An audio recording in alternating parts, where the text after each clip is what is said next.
Bonjour tout le monde maintenant, 15 minutes en français, les petits exercices d'aujourd'hui. Aujourd'hui, d'habitude, les exercices haute voix ou les défis en haute voix en français. Moi, il seulement lire haute voix, parfois en quelques moments, alors cet épisode, je peux parler la chose que désirais seulement en français. L'épisode d'aujourd'hui, c'est l'épisode 142. Et voilà, le moment de pratiquer. Vous êtes prêts? Allez-y. Très simple. Ce monsieur s'appelle Henri Laforge. Et cette dame est sa femme. Ils sont à la mairie pour demander une nouvelle carte d'identité pour les fils Jean. Cette femme, il a quel âge? Il a 8 ans, monsieur. Et il s'appelle Laforge. Est-ce que c'est votre femme? Oui, monsieur. Eh bien, et il habite chez vous, mais évidemment, il a 8 ans. D'accord? J'ai fait mon travail, c'est tout. Est-ce que vous avez le formulaire B52? Oui, monsieur. Oui, monsieur, nous l'avons. Il a imprimé à 65. Ça aussi, nous l'avons. Ah bon? Mais est-ce que vous avez son extrait de naissance? Bien sûr, nous avons même une faute. Très bien. Alors, je vous fais la carte. Voilà. Vous êtes à la caisse. Zut! J'ai oublié mon portefeuille. J'ai oublié mon portefeuille. J'ai oublié. Qui j'ai oublié? Je ne sais pas qui j'ai oublié. Je n'ai pas recherché dans ma sac. Quel dommage! Exercice. Quel âge a cette femme? Il a 9 ans. How old is this child? He is 9. Ce monsieur s'appelle Henri et cette dame s'appelle Marie. This gentleman is called Harry and this lady is called Mary. Marie. J'habite chez un ami. I live at a friend's. Est-ce que je regarde à la caisse? Do I pay at the cash desk? Zut, j'ai oublié une faute. Damn, I forget a photo. J'ai oublié mon nom. Parfois, j'ai oublié mon nom en portugais. Je préfère les noms Gustave Eiffel. Ah, cet nom, ces prénoms incroyables francs pour construire la tour Eiffel. Gustave Eiffel, c'est incroyable ingénieur français. La prochaine leçon. Bonsoir, monsieur Duclos. Monsieur Duclos rentre chez lui à 7 heures tous les soirs. D'habitude, il achète quelque chose à manger au supermarché. Il monte à son appartement. D'abord, il y met les répondeurs téléphoniques parce qu'il n'aime pas être dérangé. Puis, il dîne. Mais les assiettes dans le lave-vaisselle, il allume la télévision. Il regarde les informations et quelquefois un film. D'habitude, il se couche avant minuit. Il aime cette vie tranquille et paisible. Mais ce soir, malgré les 4 chaînes, les 4 vents chaînes disponibles sur les câbles, il ne trouve pas d'émission intéressante. Eh bien, je vais écouter de la musique et passer une soirée calme. Une soirée calme. La meilleure chose quand vous retournez de ton travail et quand vous ouvrez la porte de ta maison, passez une soirée calme. Exercice. Il allume la télévision et regarde les informations. Regarde les informations. Les informations n'est pas très incroyables ou très heureuses. Les informations sont très à beaucoup de guerres, discussions d'autres pays avec l'argent, l'économique, et emporter la chose à beaucoup élever les prix des choses importées et tout et tout. Elle achetait quelque chose à manger au magasin tous les soirs. She buys something to eat at the shop every evening. He turns on the television and watches the news. Il allume la télévision et regarde les informations. D'habitude, il rentre chez lui à 7 heures. Usually he comes home at 7. il n'y a pas de film à la télévision ce soir. There is no film on the television this evening. Je n'aime pas être dérangé. I don't like to be disturbed. Dérangé. Bon, comme moi, je n'aime pas déranger quand j'ai fait l'exercice en vidéo, comme par exemple aujourd'hui. Les après-midi tranquilles et silencieux, c'est la meilleure chose que j'ai besoin pour pratiquer ces moments en vidéo, parler en français et répétition, un peu de répétition. En révision, un peu de révision. À quelle heure est le film ce soir? À 8h30. Et qu'est-ce que c'est? C'est un film espagnol. Et c'est bien? Je ne sais pas. Je ne connais pas les metteurs en scène. Bon, alors, qu'est-ce qu'il y a à la radio? Rien d'intéressant. Alors, je vais lire un roman. Un jour, dans un beau Lyon, un jeune homme est assis en face d'une vieille dame. Il mâche du chewing-gum. Elle les regarde pendant 5 minutes et dit c'est inutile d'articuler comme ça, jeune homme. Je suis complètement sourde. Exercice. Qu'est-ce que c'est? C'est un livre allemand. What is it? Is it? It's a German book. C'est un livre allemand. Je ne connais pas sa mère, mais je connais son père. I don't know his father, but I know his mother. Qu'est-ce qu'il y a à la télévision? Rien d'intéressant. What is on the television? Nothing interesting. Il regarde la télévision pendant 3 heures tous les jours. He watches television for 3 hours every day. Pardon, monsieur. C'est inutile de parler. Je suis sûr. Excuse me, sir. It's usually speak. I am deaf. I am deaf. Les lotos. Qu'est-ce que vous faites, Jean? J'ai fait mon loto. C'est un jeu très intéressant. Regarde. Vous prenez cette carte et vous choisissez une série de numéros. Par exemple, ici, j'ai les 5, les 7, les 11, les 22, les 43 et les 48. Ensuite, vous mettez une croix sur ces numéros. Une croix sur ces numéros. Et vous donne la carte au patron du tabac. Et alors, vous attendez les résultats. Si vous avez choisi les bons numéros, vous gagnez. Et vous avez gagné? Non, pas encore. Bon, moi je vais jouer. J'ai choisi les 12, ensuite les 13, les 14, les 20 et les 30 et les 32. Exercice. Qu'est-ce que vous faites là? What are you doing there? Qu'est-ce que vous faites là?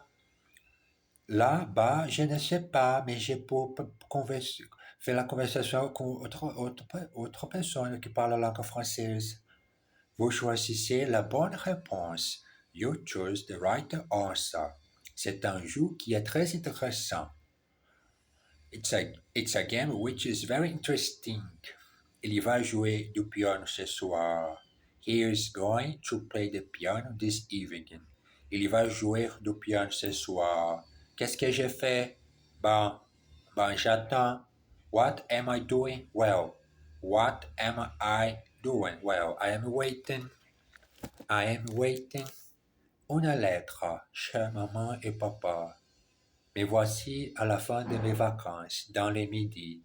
J'ai fait beaucoup de choses et j'ai rencontré plein de gens. Avant-hier, j'ai visité la Camargue. Quelle merveille! J'ai même essayé de monter à cheval.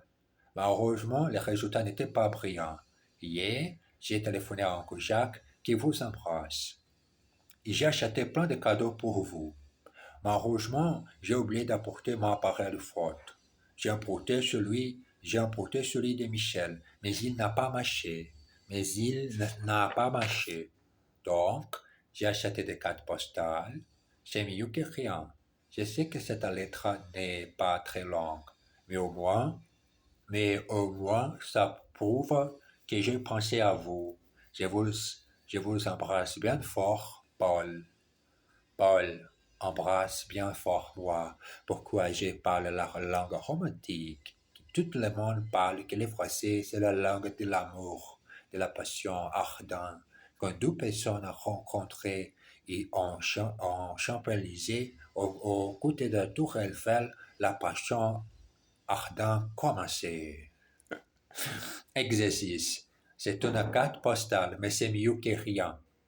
It's a postcard, but it's better than nothing.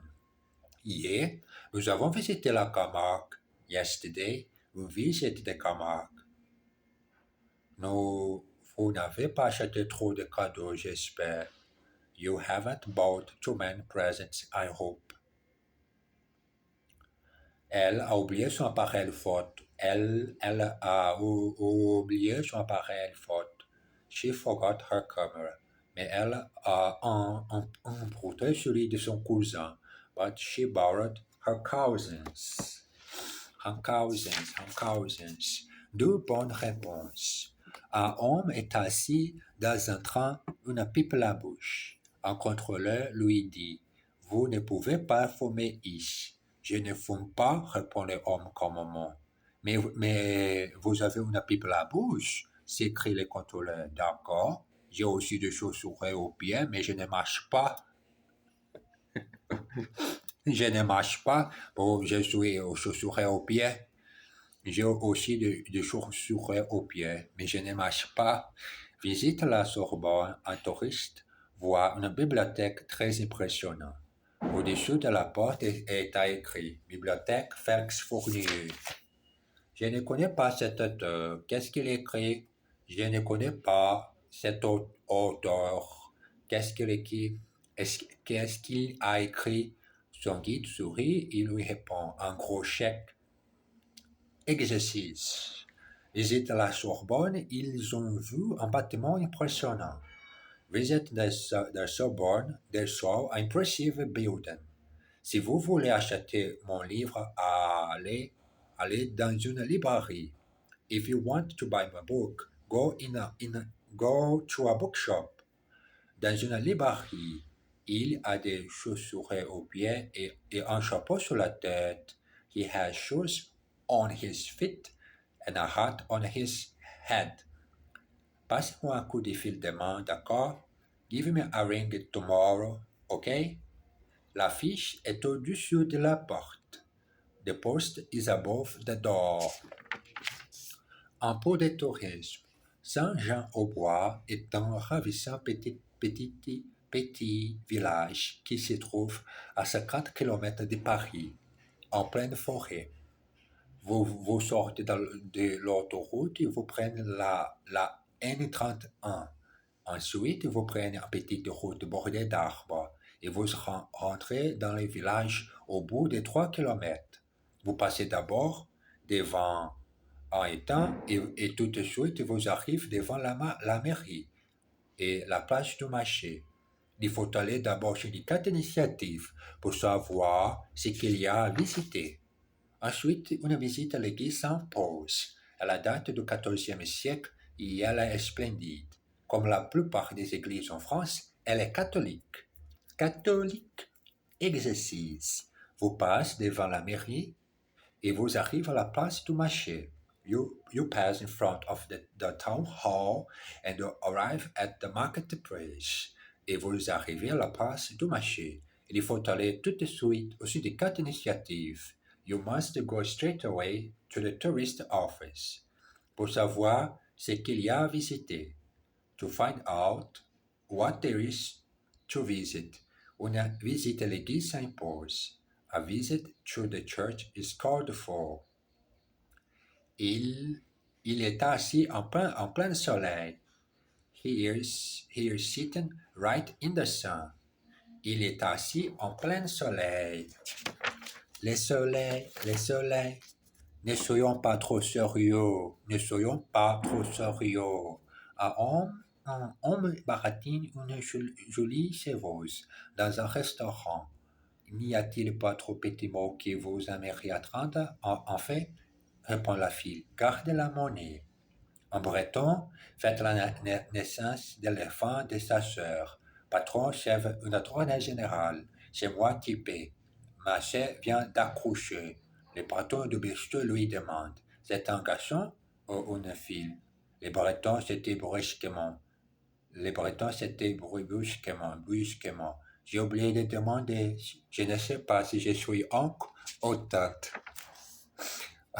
Probablement, tu es oncle n'est pas tante. Ok? Parce que tu y as un homme. Pendant un entretien, un journaliste ose demander à une actrice propose: qu'est-ce que vous portez la nuit? Réponse: du Chanel numéro 5. Exercice. Là, l'homme a commencé à baratiner la jolie serveuse. The man began to chat up the pretty waitress, qui lui a répondu: taisez-vous. Who answered: shut up. Vous avez des frères ou des sœurs? En fait, j'ai un frère et une sœur. Have you brothers and sisters? Indeed, I have one brother and one sister. Patron, ce n'est pas moi qui paie. Landlord, I'm not paying. Qu'est-ce que vous portez quand vous allez à l'opéra? What do you put on you when you go to the opera? Qu'est-ce que vous portez quand vous allez à l'opéra? Qu'est-ce que vous portez quand vous besoin travailler tous les jours? Les chaussures, la chemise. J'ai écouté les vêtements en français. J'ai besoin de vocabulaire, de vêtements en français. Bon, aujourd'hui, le moment de finir cet épisode. Merci beaucoup pour regarder moi cette aventure en français. Et aujourd'hui, c'est la dernière semaine de cette belle mois. Et j'espère que je peux faire beaucoup de choses belles et essayer aussi pratiquer tous les jours mon français. Merci beaucoup et à toutes les